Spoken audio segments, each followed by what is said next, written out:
Puji Tuhan dan salam sejahtera bagi kita semua.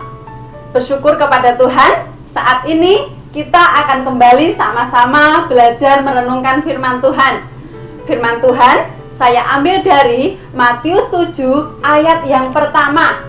Begini bunyi firman Tuhan. Jangan kamu menghakimi supaya kamu tidak dihakimi.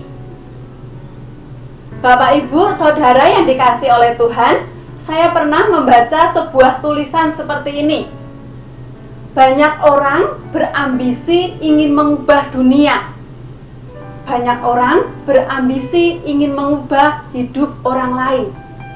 Tetapi hanya sedikit orang yang memiliki pemikiran untuk mengubah dirinya sendiri.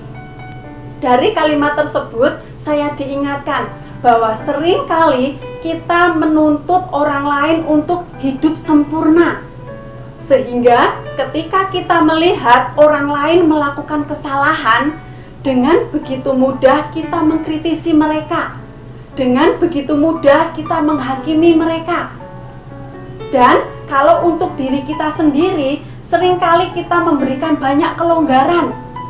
Sehingga ketika kita melakukan kesalahan, kita tidak melihat kesalahan pada diri kita. Dan saat ini firman Tuhan berkata kepada kita semua, jangan kamu menghakimi. Sebenarnya apa ya maksud dari kata jangan kamu menghakimi? Apakah kita tidak boleh menilai orang lain?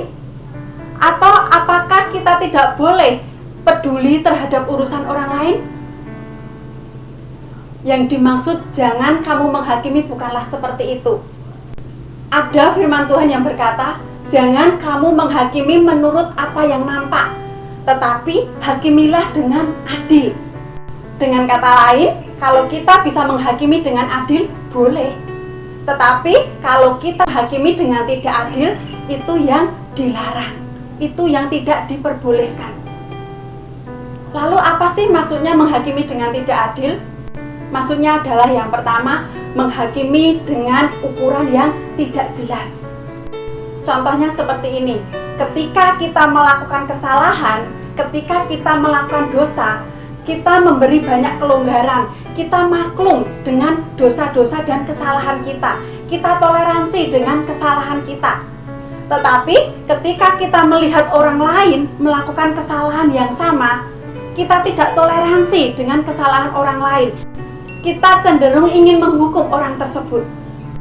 Jadi, yang dimaksud dengan menghakimi dengan aturan yang tidak jelas adalah ketika kita melakukan kesalahan, kita memberi banyak kelonggaran. Dan ketika orang lain melakukan kesalahan yang sama, kita tidak mau memberi kelonggaran dengan kesalahan orang tersebut. Lalu, yang kedua, yang dimaksud dengan menghakimi dengan tidak adil adalah menghakimi karena ketidaktahuan. Manusia seringkali cepat menghakimi, menganggap diri paling baik, menganggap diri paling benar, dan menganggap orang lain tidak baik, lebih buruk dari dirinya. Padahal firman Tuhan berkata, kita melihat selumbar di mata orang lain, tetapi ada balok di mata kita. Bapak, Ibu, Saudara yang dikasihi oleh Tuhan, terkadang kita tidak bisa melihat dengan jelas apa yang menjadi alasan atau maksud seseorang melakukan suatu hal. Tetapi kita dengan begitu mudah menghakimi mereka. Kita dengan begitu mudah menjatuhkan hukuman terhadap mereka. Ada kan firman Tuhan yang berkata, ada orang yang memukul dengan maksud yang baik. Terkadang apa yang nampak itu bisa jadi berbeda dengan hati seseorang. Makanya lewat firman Tuhan pada hari ini mengingatkan kepada kita, bijaklah dalam menilai orang. Ada kata-kata yang sangat memberkati diri saya. Ubahlah diri Anda, maka dengan sendirinya orang lain akan berubah sebagai reaksi terhadap Anda. Pada saat ini, mari kita belajar, bijaklah dalam menilai orang lain. Ubahlah diri Anda terlebih dahulu, maka dengan sendirinya orang lain pun juga akan berubah sebagai reaksi terhadap Anda. Puji Tuhan, Tuhan Yesus memberkati.